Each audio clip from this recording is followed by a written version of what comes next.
Hey everybody, welcome to Dance Med Spotlight, the podcast where we talk about all things dance medicine and dance science. If you're new here, this is a podcast where dance and medicine collide. We feature conversations with experts from around the world who are helping dancers thrive, whether we're talking about body, mind, or spirit. Today, though, we are taking a walk down memory lane, highlighting some of your favorite episodes. We're going to be counting down the top 5 episodes from 2024 and the top 5 episodes of all time.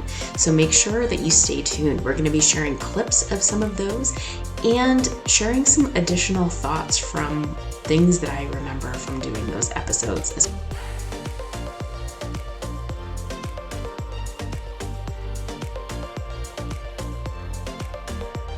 All right, so first we're talking about top 5 episodes of 2024, and kicking things off at number 5, we welcome Dr. Robert Tsai, owner of Dance Prehab.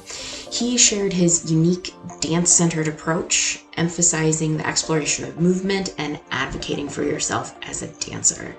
Some of the things that kind of stood out from this episode were discussion of some of his frameworks, helping dancers warm up effectively, building body awareness, and using really simple tools like things like tennis balls to help the dancers figure out how to connect with their own bodies as a total game changer.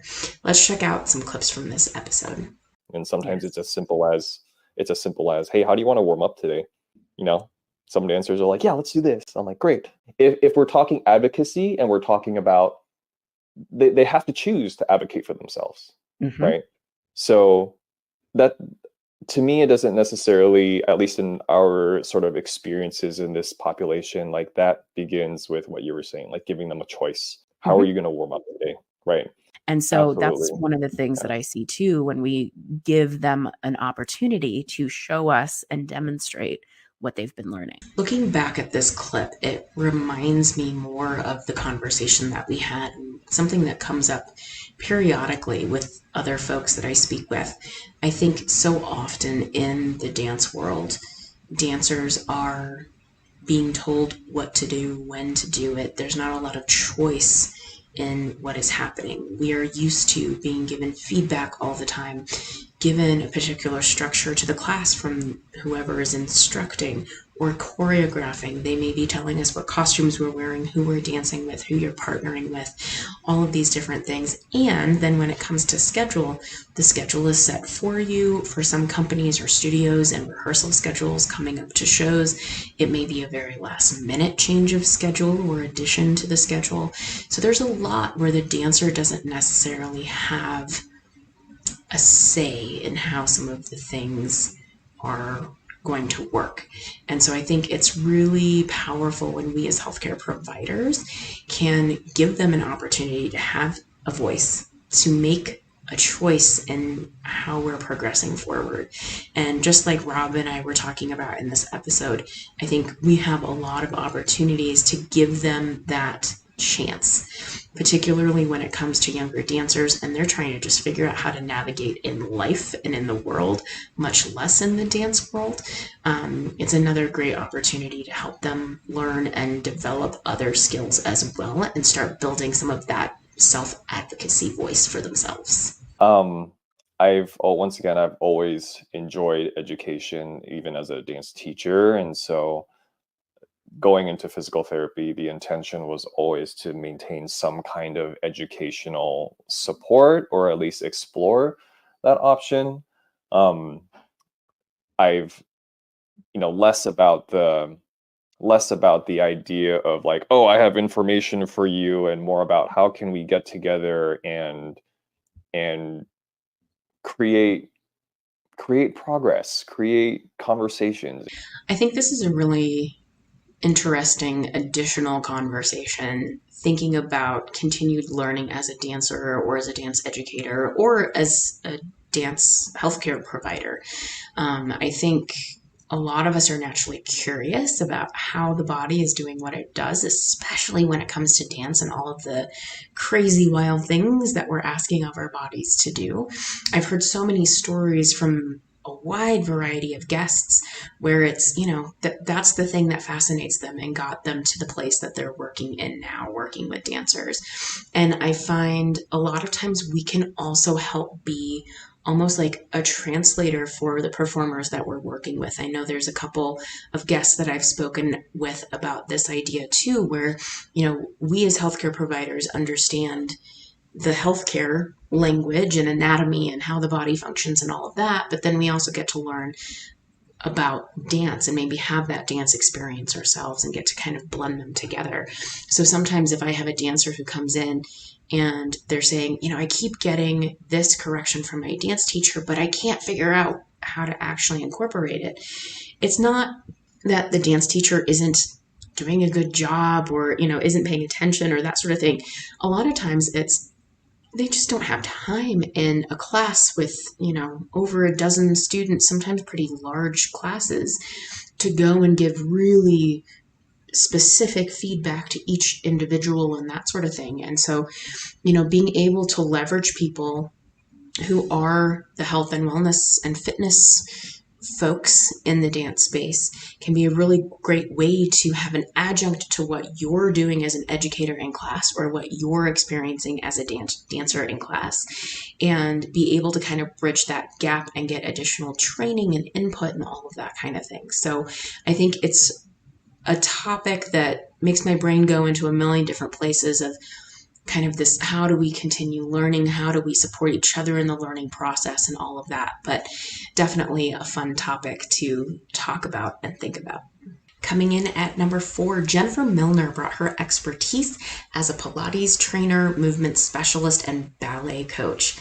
From her work with hypermobile dancers through bendy bodies, her advocacy with mental health with Minding the Gap, she really emphasized the importance of individualized care. And her advice about things like choosing cross-training that complements the dance training that you're doing, rather than competing with that training, really is an important point for listeners to take back with them.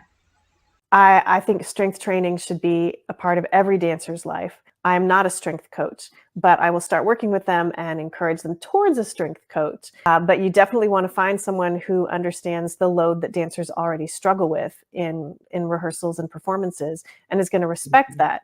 So I don't think you need to work to run a marathon if that's not making you a better dancer on stage. If that's making you exhausted and worn out and you're like, but I really need to be strong, and don't do it. So find someone who understands the load and the needs. So your workouts should be efficient. They shouldn't be hugely long, and you want to do something that is going to complement dance, but not mimic dance. You need somebody who's going to say, how can I help you be the healthiest, most efficient, most excellent artistic version of yourself? I love what Jennifer was just talking about in that clip. Thinking about really finding the best people who fit the current needs of the dancer. So whether that is a strength and conditioning coach, a dietitian to do nutritional support, someone in the mental health space, a Pilates instructor like Jennifer. There's so many different kinds of people out there that can be well equipped at supporting dancers and people in the dance community. And so, how do you go about finding those individuals? We talk in a lot of these episodes about some of the amazing different resources that exist out there for finding folks, but also just getting started with one person, and then they probably have a network of folks that they work with as well. And it's not that you're working with everybody all the time. It may be some one-on-one sessions occasionally with certain people that then change over to somebody else at another point in the year. Maybe you're utilizing webinars that they've put out or books that they've written, or, there's lots of different resources available and different ways to get that support and information as well. So don't feel like you need to add this whole giant list of people and things to your schedule in order to feel really well supported as a dancer. Let's check out another clip from Jennifer. Well, and we know that dancers with hypermobility are, I think, 7 to 8 times more likely to deal with mental health issues like anxiety, depression, or OCD. So we can see that. And when we talk about hypermobility, we can talk about just hypermobility at its most basic level is just a greater range of motion than normal in a joint. So you can have one shoulder that dislocates and not have a hypermobile disorder throughout your body. So you could have just a few joints that do that, but you can also have some sort of a hypermobility disorder that falls under an umbrella of symptomatic joint hypermobility. And that is more about your connective tissue and the quality of that connective tissue. So if you've got that issue, if you've got like the stretchy skin or really loose, long ligaments, and it becomes more of a whole body thing and not just the way that your joint is shaped, it stands to reason that if your connective tissue is made differently than most people's, you would have stomach issues. This discussion around hypermobility is a really important one. And again, one that has come up in a variety of different episodes, particularly working in the space of dance and performing arts. A lot of times we tend to see folks that are a bit more flexible. They maybe naturally gravitate towards things like dance. So it's really important that people who are working with dancers have at least a reasonable understanding of what hypermobility is, what it looks like, how it can present, other things that come along with it.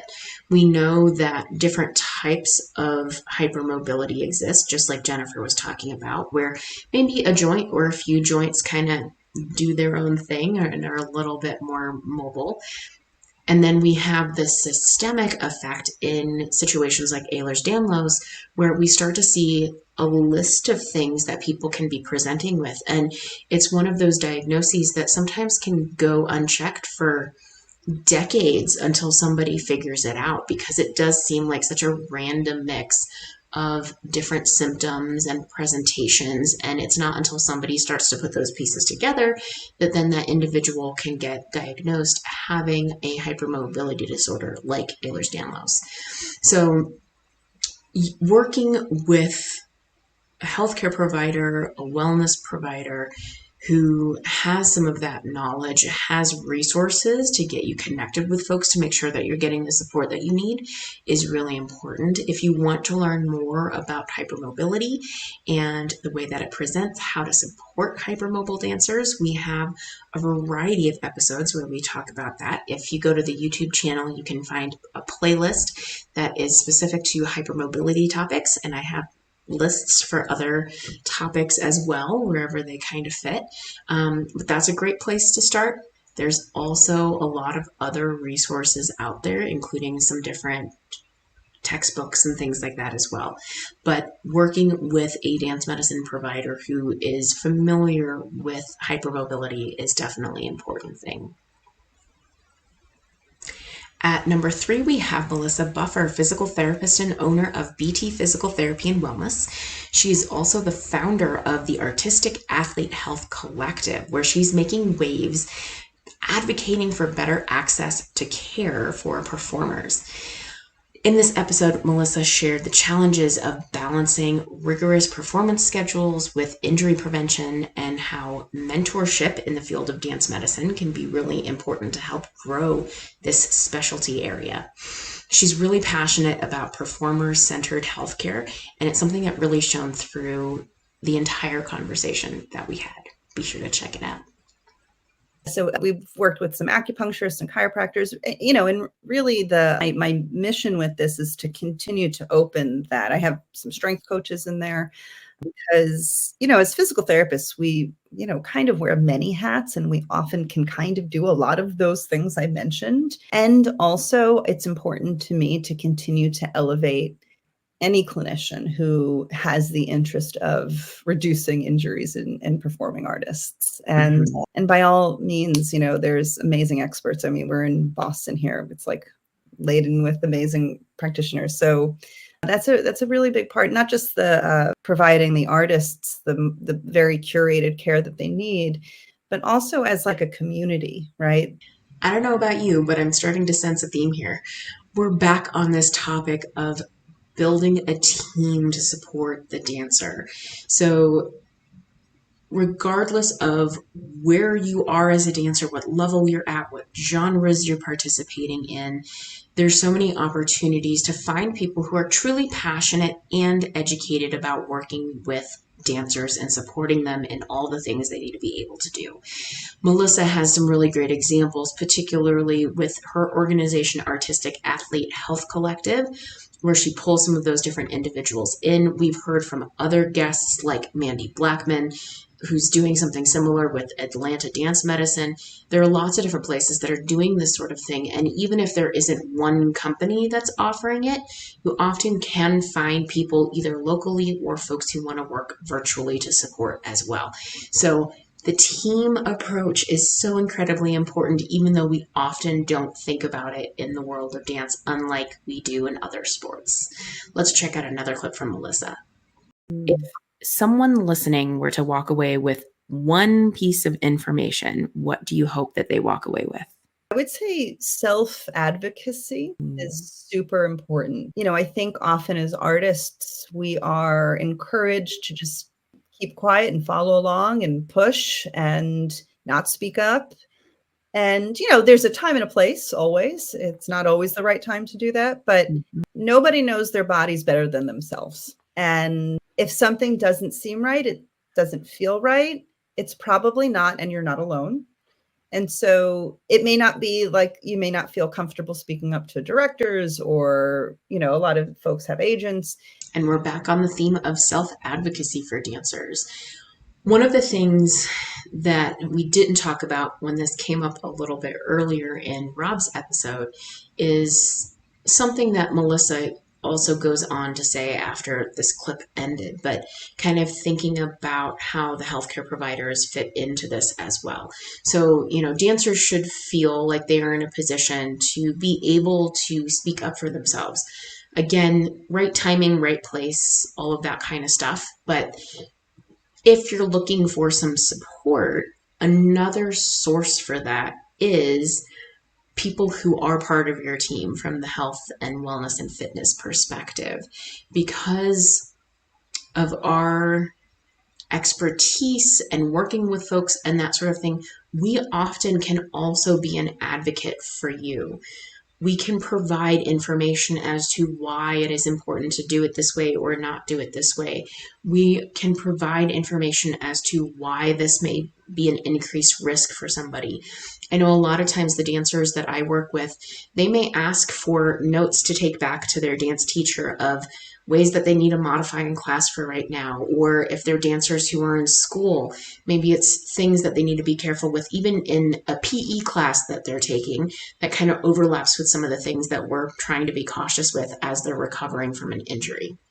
So know that the folks that you're working with that are helping support you in other ways can also be part of your advocacy team. They're to back you up when you are working to advocate for yourself, but feel like you need a little bit more support. So make sure that you're utilizing us in that way as well. Coming in at number 2 on our 2024 list is Dr. Sarah Troicky. She has a dual background in physical therapy and athletic training, which gives her a little bit more of a unique perspective when it comes to dancer health. She shared some insights about empowering dancers to speak up for their needs and how to collaborate with healthcare providers. Whether we're providing on-site care, educating the community, or other things that we can do to support performers, Sarah is really making a difference working with her dancers. So let's talk a little bit more about this idea of a dancer being able to advocate for themselves. I think for a long time, the culture in dance has sort of been, play down injuries, don't let people know, and just muddle through. Now we're starting to see that change, thank goodness, but we still have a long ways to go with it. I guess this is my broken record message for the day, talking about self-advocacy. And this wasn't even planned in grabbing clips and all of that sort of thing. It's just happy coincidence that it has come up multiple times across these different episodes that we're talking about today.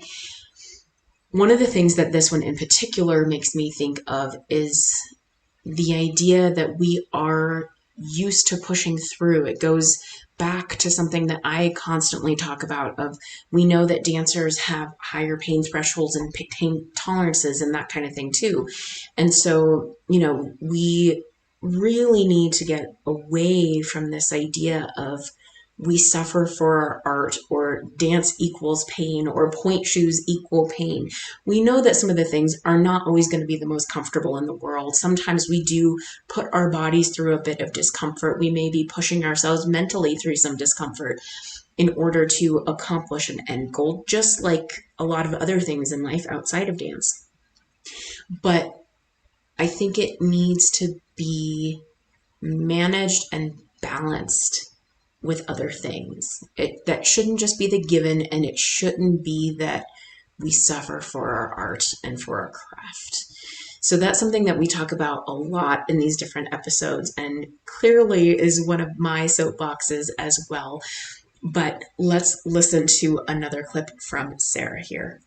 I mean, it's really unfortunate that there is that pushback, because we need more, healthcare professionals that work with dancers, not just physical therapists. But and there's plenty out there to market to, that it's definitely a need. So I wish it wasn't, pushed back on so much. But like you said, I'm also stubborn and very persistent. I wasn't going to let anyone say no to me. And here we are. I love it. This is another topic that is definitely near and dear to my heart, and one that comes up periodically in conversations. This idea that, so often when some of us have said we want to go into this place of being a dance specialist and really focusing on working with dancers, a lot of times when those conversations are coming up with people, when we want to go into this area, people will say, oh, there aren't enough people interested. You're not going to get enough business. Why do you want to be that specific? There's a lot of different arguments that come up with it. And there certainly does need to be a healthy dose of realism in there. We don't want to be naive as far as what is the market actually like? Do we have people to support? Can we support this kind of business?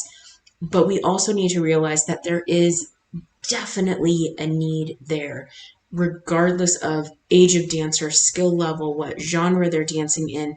Are they dancing at school? Are they part of a club or a team? Are they doing this as part of a profession? Maybe dance is part of what they do as an actor in musical theater. There's a lot of different ways that we can see dance come up, or like we talked about with Dr. Jetin Ambagankar in his episode at the very beginning of the whole podcast series, talking about the idea of dance for health, using dance as a tool for exercise. All of these people need support, but it also means that there need to be people who understand what it is that we're asking of our bodies. And so giving people the opportunity and the platform to be able to work with dancers is so important. And creating more continuing education, providing learning opportunities so that we know how to best support the people that we're working with. We're seeing an increase in offering in some of those things, albeit slowly. We see things like fellowships in the performing arts that are out there to get additional training. But if it's an area that you are really passionate about working in, find a way, find your people, build your network, join some of these different organizations like IADAMS to find your people and get going with all of it. But it's a fun family to be a part of and a great community to be able to support. And at the very top of our list in 2024, number 1 is Caitlin Tham. She is a mental health counselor specializing in dancers' unique challenges, working with Dance Care Australia. In the episode, we talk about navigating self-talk, overcoming the stigma around seeking mental health support, and she really talked about some practical advice with a lot of passion. She talks about things also that are available, like her audition prep bundle, some things that dancers can use as they're transitioning through their career. Lots of really great advice when it comes to mental health and navigating the dance world. This episode really was about putting dancers' well-being first. But what the interesting thing was, it didn't actually. So when we get in those stressful situations, the back of our brain fires up into that fight or flight, freeze, fawn mode. It reacts because it wants to protect ourselves. That's our survival instinct. And so it fires up, and then we think we need to self-regulate. And so what they thought was that they were going to see a lot more activity happen in the front of our self-regulation when they brought in people. But what was actually happening was your brain wasn't firing that survival instinct in the first place. When they had that supportive person in, you didn't need to self-regulate because you had someone there that was calming you down. And so I think that builds upon, having someone there to co-regulate. In this episode, there were so many good little tidbits and phrasing that I think is helpful. In this particular clip, we were talking a bit about this idea of co-regulation, where you have at least two people who are sort of helping regulate one another. This is an idea that has come up in other episodes before as well, or at least hinted at, where even as the dance educator in the room, there may be things that you can do to help kind of calm some of the energy or get everybody on a similar wavelength in the room or in a private lesson or something like that. So this idea of co-regulation is a really interesting one that I think we don't talk about enough in dance. We definitely talk about some self-regulation, but I like this one about co-regulation. Let's check out another clip. I think finding the ways to find your safe place within yourself, connecting with that, just reflecting on it. What is your safe place? How do you feel safe? Because if you can tell yourself, and if you can come back to that place of safety in those circumstances, then your body, your mind is going to be so much calmer, and be able to rationally appraise that feedback, that pressure that you might feel like they're placing on you. Now, this clip goes to a little bit more of that other idea of self-regulation, or how do you handle things for yourself. We know that dance can be a high-pressure environment. It can be high stakes. Dancers also tend to maybe be a little bit more perfectionistic, and have some other things where we can be hard on ourselves, and we are putting ourselves in a place where we are looking for feedback from other people all the time, whether it's in class, rehearsal, at a show, whatever the case may be. So it's really important that we learn, one, how to manage some of that pressure and stress and all of that, but then also how to frame some of the things that we know that we're getting, like the feedback piece, to make sure that we're not being too harsh on ourselves and that we're still being kind to ourselves. So I think visiting this idea more would be really helpful for a lot of dancers. Make sure that you go back and check out this episode. I think it came in #1 for 2024 for a very good reason. So if you haven't already seen it, or you need some reminders of some of the great pieces of information when it comes to mental health in the dance community, go check out this episode with Caitlin Tham. Now, on to our next countdown. All right, so we've already done a wrap up of our top 5 episodes of 2024. Now let's talk about our top 5 episodes of all time. At number 5, we have Dr. Sarah Troicky. She gets a dual spotlight in this episode. So she made not only our 2024 list, but she is also number 5 in top episodes of all time. And it's really no surprise. She has a great ability to connect with dancers and healthcare providers, giving a lot of really helpful information in her episode. At number 4 on our list of all time, another fan favorite, Caitlin Tham. She was a crowd pleaser with her episode this year. She really had an empathetic approach and practical strategies when it comes to mental health support, which really seemed to make an impact on our listeners. At number 3 on our all-time list, Josephine Lee wowed us with her expertise in point shoe fitting and her progressive point method. She is a master point shoe fitter, owner of the Point Shop, creator of Dance-O-Medica, and the official point shoe fitter for the San Francisco Ballet. In her episode, she gave advice not only about the point shoes themselves, but also about building a supportive team of healthcare providers and dance educators to help change the game for so many dancers. Let's watch. So the Point Shop is a professional point shoe fitting company. We're the only retailer in the country and possibly the world that only deals with point shoes. So we hyper focus on one product because we think that it deserves that much attention because it is the most dangerous equipment that a dancer can have. And we focus on what the dancer does in each different types of point shoes. So the method that we use for the point shoe fitting is called progressive point method. And instead of using the traditional method of doing point shoe fittings according to the shape and size of the feet, we focus a little bit more on technique, skill level, that age group, any kind of injury or where they are in their injury cycle.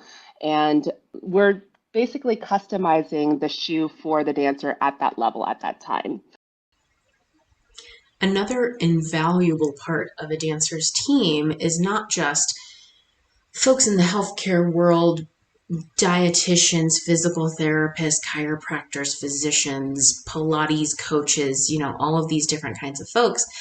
But we also need to look at our point shoe fitters and the vendors who are working on costuming and shoes and all of that sort of thing. That definitely came to light in another episode with Dr. Sammy Harmon talking about being a PT on Broadway's Frozen, where there are all of these other implications of what the dancer is wearing and using as part of their body, as an extension of their body, to make sure that they're safe. Talking with Josephine in this episode was a really great opportunity to get a little bit more insight into certain considerations when it comes to the fitting of point shoes, what we're looking for, different approaches, even to padding that's being used in them, and to learn a little bit more about her specific process that she teaches through the progressive point method and that folks can get certified in as well. So finding someone who is a wonderful point shoe fitter for you if you are dancing on point is such a key part of your overall health and wellness as well, and incorporating them into your team so that, again, your different team members can also work with one another to better support you, the dancer, through everything that you want to be able to do. On number 2 of our all-time list, we have Courtney Adair. She is blending her West Coast swing expertise with clinical mental health counseling and trauma-informed yoga. This means that her approach is creating safe, inclusive dance spaces with dancers from around the world, and it really struck a chord with dancers everywhere. So let's watch a quick clip. And I can see how that can really nicely translate into dance, and especially thinking of styles like West Coast swing versus maybe, when I think of, say, ballroom and doing waltz, for example, when it's this very rigid, your head is here and it only turns here at certain times and that sort of thing, being able to bring that, move what is comfortable with your body within your dance. How do you integrate that for yourself and maybe for your students that you're working with? And so lately when I'm teaching workshops, I'm really trying to say yes a whole lot more. So for me, West Coast swing so as an instructor, I'm really looking at how can I support someone's dance journey to be the best version of themselves and what's in alignment for them, as opposed to like a standardized technique or what I think should be happening. Because I can only really have the experience of my body, and that's not going to work for everyone. I think this episode clip is a really good sort of, maybe not final piece, but additional piece that we haven't really hit on yet when we're thinking about this team approach when it comes to dancers. Along the way, we've come from a lot of different angles, but including the dance educator is critical in the dancer's team. they're the ones who have all of the FaceTime with the dancers and are able to see patterns and see what's going on. It's also important that we are starting to recognize that perhaps dance doesn't need to look any one way, that we don't need to be forcing the dancers that we're working with to something that is not supportive of their body and potentially causing harm for later down the road. And that there are ways that we can use approaches like this trauma-informed education, like Courtney is talking about, to be supportive of the dancer while still supporting the aesthetics and the art that we are creating. To learn more about this, make sure that you check out this episode or other ones that we have coming up as well to talk more about trauma-informed education in the dance space. And it's an ongoing conversation that I'm starting to hear more and more with other folks. So it is out there. And if it's something that you are interested in learning more about to perhaps start changing your practice as a dance educator, make sure that you check out some of those resources. And finally, our most liked episode of all time, Chantel Pianetta. She's balancing professional careers in both ballet and West Coast swing. In the episode, she shares how she navigates between these two very different worlds with grace and with strength. She also reflects on enjoying the journey of dance and how she's navigating her career. Let's watch a clip. What sorts of things have you learned for yourself along the way to help keep you healthy and sane and all of those things with all of that going on? Well, first off, like mentally, balancing swing and the ballet gives me personally a bit of a yin and yang. So I don't get bogged down in any one form, or, sometimes I'll have a tough day in ballet rehearsal and then I'll kind of want to get mentally wrapped up in that and burrow down. And then if I have swing later, it kind of helps pull me out of that and shifts my perspective for a bit, almost like going to that other task, getting myself out of myself, working on something entirely different, and then bouncing back, and vice versa happens as well. I don't think that I could have planned this any better, but to finish on our number one episode of all time with Chantel Pianetta, someone who's a professional dancer in two very different dance genres. In this episode, and I think this is why it's something that resonates so much with people, she talks about some of the challenges that she faced, that she has a team of people and she knows who her people are to support her, and things that she's built as habits for herself to stay healthy and safe through all of it. Finding the balance, and even like in this clip, finding the yin and yang of things, where she's finding a balance between dance styles. She's able to find a balance in the busyness of life, being a professional in both of these spaces, but still maintaining healthy boundaries and safety for herself. So I think, this really, it could not have been planned any more perfectly. The universe knew that this is where we needed to end up with our clips, but kind of the overall theme that we've seen through all of this is building your team, learning how to be an advocate for yourself. Within those team members, finding people who are experts in the areas that you're needing, are able to work together to support you as a dancer. Finding people who, even from the dance educator perspective, are maybe changing their approach a little bit from what has traditionally been the way of dance, to make sure that we're putting our dancers first and helping them take care of themselves and allowing them to be advocates for themselves. So thank you so much for checking out this episode, running down through our top episodes of 2024 and top episodes of all time. I'm glad that you made the trip with me. And whether you're a longtime listener or you're just discovering Dance Med Spotlight for the first time, these conversations truly are a testament to the power of the dance community and the incredible people in it. If you want to take a deeper dive, all of the episodes are available wherever you listen to podcasts, including video versions on YouTube.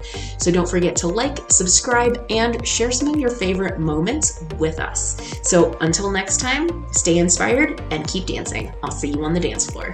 Dance Med Spotlight is hosted and produced by Alyssa Arms. We discuss all things dance medicine. This has been another episode from Dance Med Spotlight. The Dance Med Spotlight is intended for educational purposes only. No clinical decision-making should be based solely on one source.